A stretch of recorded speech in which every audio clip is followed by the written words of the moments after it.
नमस्कार दोस्तों, इन्फ्राटॉक्स के एक नए एपिसोड में आपका स्वागत है। तो चलिए शुरू करते हैं।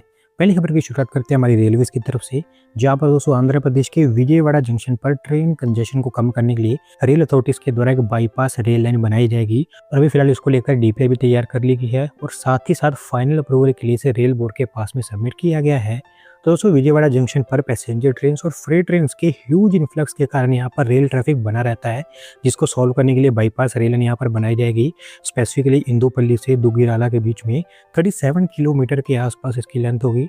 और इसके चलते होगा ये कि वो फ्रेट ट्रेन जो हावड़ा और विशाखापट्टनम से चेन्नई की तरफ जा रही होती हैं, वो विजयवाड़ा जंक्शन को बाईपास कर पाएंगी, क्योंकि अभी फिलहाल उनको वाया विजयवाड़ा जंक्शन होते हुए जाना पड़ता है, जहाँ पर यूजुअली पैसेंजर ट्रेन को निकालने के लिए फ्रेट ट्रेन को घंटों घंटों तक खड़ा रहना पड़ता है। और इसके चलते इस पूरे रीजन में फ्रेट ट्रेन की एवरेज स्पीड 20 kmph से भी कम हो चुकी है। और इसको सोल्व करना अभी के लिए बहुत ज़्यादा ज़रूरी बन चुका है, और उसी के लिए आपको ये बाईपास रेल लाइन यहाँ पर बनती हुई दिखाई देगी। अगली दो अपडेट डिफेंस टेस्टिंग को लेकर है, जहाँ पर दोस्तों डीआरडीओ के द्वारा अग्नि-1 मिसाइल का भी एक और टेस्ट कंडक्ट किया गया है। और अच्छी बात ये रही है कि हमारी मिनिस्ट्री डिफेंस के अकॉर्डिंग सभी पैरामीटर्स पर ये खड़ी उतरी है। तो दोस्तों बेसिकली अग्नि-1 एक शॉर्ट रेंज बैलिस्टिक मिसाइल है, जिसकी स्ट्राइक रेंज 700 से लेकर 900 किलोमीटर के आसपास है। 1000 किलोग्राम तक का पेलोड ये कैरी कर सकता है। ओडिशा के चांदीपुर में इंटीग्रेटेड टेस्ट रेंज में टेस्ट कंडक्ट किया गया था, जहां पर यूजुअली हमने देखा है कि बहुत सारे टेस्ट कंडक्ट किए जाते हैं। और ऐसा नहीं है कि ये पहली बार ऐसा टेस्ट कंडक्ट किया गया है। अग्नि-1 को लेकर पहले भी टेस्ट कंडक्ट किए गए हैं। इससे पहले पिछले साल जुलाई के आसपास टेस्ट कंडक्ट किया गया था, और अभी इसकी ऑपरेशनल रेडीनेस को चेक करने के लिए टेस्ट कंडक्ट किए गए हैं। और इसी तरह से आपको आगे भी ये टेस्ट कंडक्ट होते हुए दिखाई देंगे। अगली दोस्तों अपडेट इंडस वाटर ट्रीटी को लेकर है, जहां पर दोस्तों इस ट्रीटी के अंतर्गत चिनाब रिवर सिस्टम का पानी डाइवर्ट करने के लिए भारत सरकार के द्वारा दो मेजर इंफ्रास्ट्रक्चर प्रोजेक्ट्स के ऊपर काम स्टार्ट कर दिया गया है।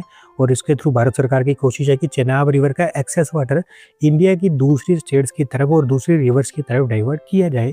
तो सब जानते हैं कि इंडस वाटर ट्रीटी भी अभियान में जा चुकी है। तो भारत सरकार का प्लान है कि अपनी मर्जी के हिसाब से इन रिवर्स का इस्तेमाल किया जाए।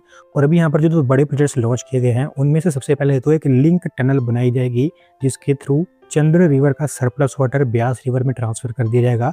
चंद्र रिवर बेसिकली चेनाब रिवर की एक ट्रिब्यूटरी है। 8.7 किलोमीटर के आसपास इसकी लेंथ होगी टनल की।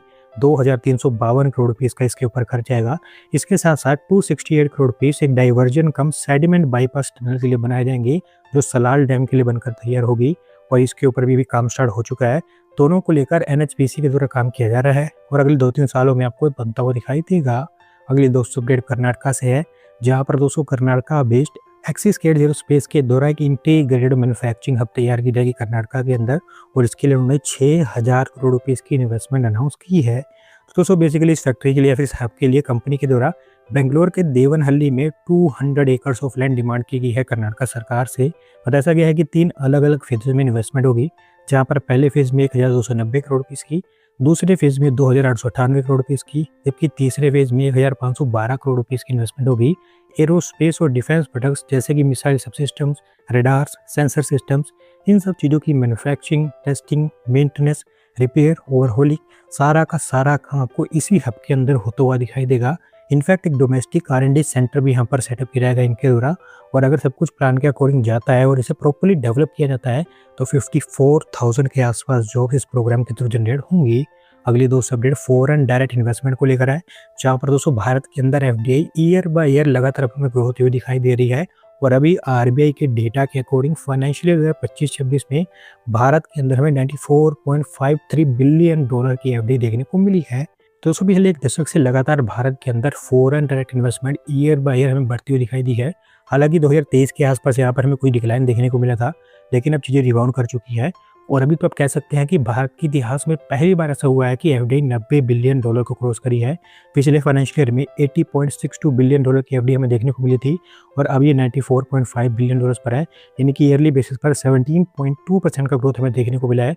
Services, computer, software and hardware हर बार की तरह लीडिंग सेक्टर रहे हैं, जबकि महाराष्ट्र हर बार की तरह टॉप रिसिपिएंट स्टेट रही है। फिर उसके बाद कर्नाटका का नंबर आता है।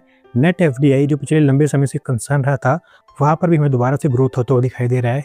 पिछले फाइनेंशियल ईयर में नेट FDI जहाँ पर $959 मिलियन की थी, अब ये बढ़कर $7.65 बिलियन पर आ चुकी है। अगली दोस्तों अपडेट स्पेस टेक सेक्टर को लेकर है, जहां पर दोस्तों सेंट्रल गवर्नमेंट के डिपार्टमेंट ऑफ स्पेस के द्वारा 2 स्पेस मैन्युफैक्चरिंग क्लस्टर्स देश के अंदर अप्रूव कर दिए गए हैं। और इनमें से गुजरात के अंदर बनकर तैयार होगा, जबकि दूसरा तमिलनाडु के अंदर बनेगा। तो दोस्तों इन दोनों के दोनों क्लस्टर्स को लेकर गुजरात सरकार और तमिलनाडु सरकार के द्वारा सूटेबल लैंड पार्सल आइडेंटिफाई कर लिए गए हैं। गुजरात वाला क्लस्टर तो अहमदाबाद के पास बनकर तैयार होगा। स्पेसिफिकली खराज के अंदर एक कॉमन टेक्निकल फैसिलिटी यहाँ पर बनाई जाएगी, जहाँ पर स्पेस टेक को लेकर मैन्युफैक्चरिंग, टेस्टिंग और इंटीग्रेशन फैसिलिटीज तैयार होती हुई दिखाई देंगी। तमिलनाडु वाला क्लस्टर थूथुकुडी के अंदर बनकर तैयार होगा और इसी तरह की सेम फैसिलिटीज आपको वहाँ पर भी बनती हुई दिखाई देंगी। इनफैक्ट दोनों को लेकर 100 करोड़ रुपये एलोकेट भी कर दिए गए हैं, तो जल्द इनके ऊपर आपको काम भी स्टार्ट होता हुआ दिखाई देगा। तो दोस्तों आज की वीडियो में बस इतना ही।